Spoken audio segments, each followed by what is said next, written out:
지난해 고의로 고객 차량의 휠을 손상시키고 교체를 권유하는 방식의 영업이 들통나버린 타이어뱅크는 현재 다휘어뱅크라고 불리며 브랜드 이미지가 바닥으로 실추되어 버렸죠. 사건 이후 거의 모든 업장에 CCTV를 달며 무너진 신뢰를 회복하려 애써보았지만 소비자들은 이미 등을 돌린 상황이죠. 이런 와중에 최근 사건 이후 업주들의 충격적인 근황이 전해졌는데요. 모든 국민들을 등 돌리게 만든 업주의 최후, 지금 바로 알아보시죠.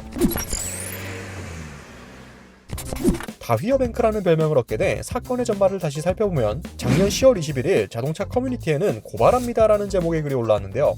자동차 타이어를 교체하기 위해 타이어뱅크에 간 차주는 직원으로부터 휠이 손상되었으니 교체해야 된다는 휠 교체 권유를 받게 되었습니다. 하지만 이미 타이어 내짝을 교체하느라 지출이 컸던 터라 차주는 다음에 와서 교체하겠다고 전했습니다. 하지만 직원은 이대로 주행하는 건 너무 위험하기 때문에 그냥 가면 안 된다, 중고라도 구매해라라며 쉽게 차주를 보내주지 않았는데요. 결국 휠을 교체하지 않고 집으로 돌아온 차주는 자문을 구하기 위해 동호회에 휠 사진을 남겼습니다.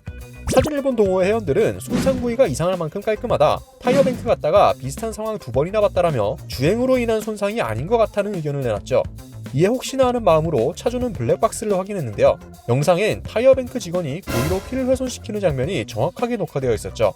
커뮤니티에 올라온 사건은 일파만파 퍼져 매스컴에도 보도가 되었고 전국에서 추가 피해 사례들도 속속이 등장했습니다.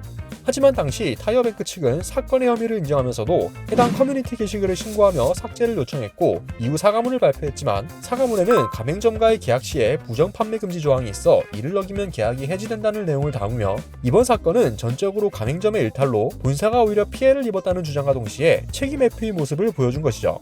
하지만 타이어뱅크 전 현직 업주들은 무리만 가맹 계약이다라고 주장했습니다.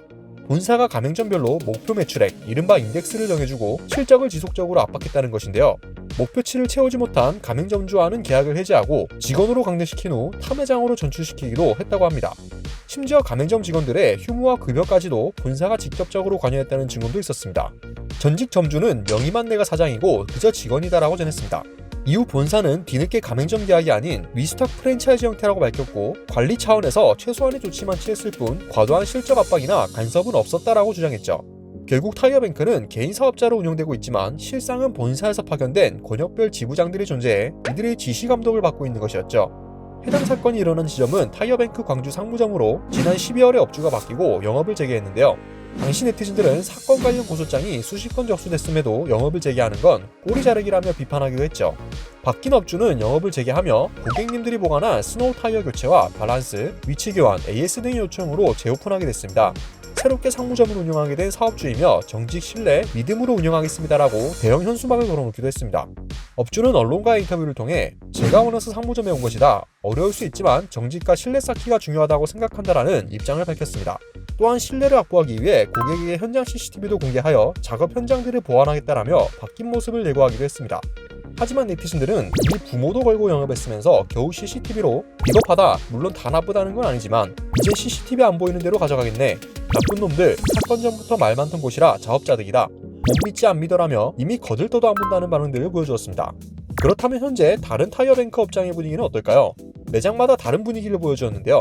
한 매장에서는 크게 영향은 없는 것 같아, 단골 손님들이 믿고 오는 곳이라 매출도 비슷하다, 해당 사건으로 이미지가 나빠지긴 했지만 크게 신경 쓰일 정도는 아니다라며 사건 이후에도 별반 다를 거 없다는 반응을 보여주는 매장도 있었지만 단골 손님보다는 통행량이 많은 대로변에 위치한 업장은 사건 이후 매출이 30% 줄었다, 매장 오는 손님마다 사건이 그 업체 아니냐, 항상 그딴 식으로 하지 마세요라며 대놓고 말하는 손님들도 있다고 전했습니다.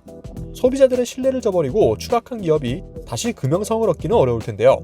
설령 가능하더라도 전보다 더 많은 노력과 시간을 들여 소비자들에게 바뀐 모습을 보여줘야겠죠.